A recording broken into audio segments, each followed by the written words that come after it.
மரியாதைக்குரிய அண்ணன் விஜயகாந்த் அவர்களுக்கு மரியாதை செலுத்துவதில் நான் பெருமை அடைகிறேன்.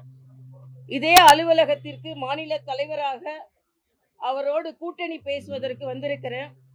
நான் இன்னைக்கு கூட ஒரு ட்வீட் போட்டிருக்கேன். எப்பவுமே என்னை பார்த்தவுடன் மனம் நிறைந்து வாய் நிறைய தங்கச்சி அப்படின்னு அழைப்பார். என்னை தங்கச்சி என்று அழைக்கின்ற சில அரசியல்வாதிகளில் முதன்மையானவர் அவர். அதனால்தான் இன்னைக்கு ட்வீட் போட்டேன். தங்கச்சி என்று என்னை அழைப்பவர் தன் கட்சி மீது எவ்வளவு பாசம் வைத்திருந்தாரோ அதே போல இந்த தங்கச்சி மீதும் பாசம் வைத்திருந்தவர் என்று. ஒரு வெள்ளந்தியான மனிதர், ஒரு அரசியலில் மிக நேர்மையானவர், துணிச்சலானவர்.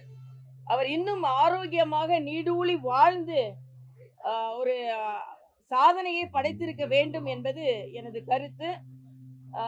அக்கா பிரேமலதா அவர்களின் அந்த கொள்கையை முன்னெடுத்து சென்று கொண்டிருக்கிறார்கள் தீவிரமாக. ஆக அவர் என்ன நினைத்தாரோ, தமிழகத்தில் ஒரு தூய்மையான அரசியல் வர வேண்டும் என்று அவர் நினைத்தார். அவரது நினைவு நனவாக்கப்பட வேண்டும் என்பது எங்களை போன்றவர்களின் கனவு. அவரது ஆன்மா சாந்தியடைய பிரார்த்திப்பது மட்டுமல்லாமல் ஒவ்வொரு முறையும் அவர் சிகிச்சைக்கு போகும்பொழுது அவர் மீண்டு வந்து விடுவார் என்று நான் பிரார்த்தித்திருக்கிறேன். ஒரு நல்ல அரசியல்வாதியை நாம் இழந்திருக்கிறோம். தனிப்பட்ட முறையில் ஒரு சகோதரர் இழந்த ஒரு சோகம் என்னிடம் இருக்கிறது. ஆனால் நான் ஏற்கனவே சொன்னதை போல ஒரு அரசியலில் தமிழகத்தில் ஒரு தூய்மையான அரசியல் வர வேண்டும் என்று நினைத்தார். மரியாதைக்குரிய பாரத பிரதமர் மோடி மீது மிகுந்த அன்பு கொண்டவராக இருந்தார். 2014 தேசிய ஜனநாயக கூட்டணிக்காக மிக கடுமையாக உழைத்தார்.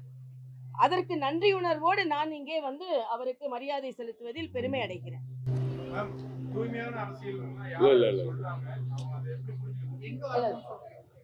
இப்ப நான் அதெல்லாம் சொல்ல முடியாது. அவரோட எண்ணத்தை நான் இங்கே பிரதிபலித்தேன், அவ்வளவுதான். இல்ல, நான் வந்து அவரோட எண்ணத்தை இங்க பிரதிபலித்தேன், அவ்வளவுதான்.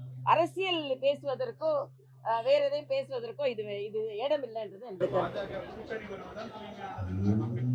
இல்ல. நீங்க எப்படி புரிஞ்சுக்கிட்டாலும் என்னை பத்தி நான் இங்கே ஒரு தூய்மையான மனதோடு பேசுகிறேன், அவ்வளவுதான். அரசியல் கலக்காத மனதோடு பேசுகிறேன்.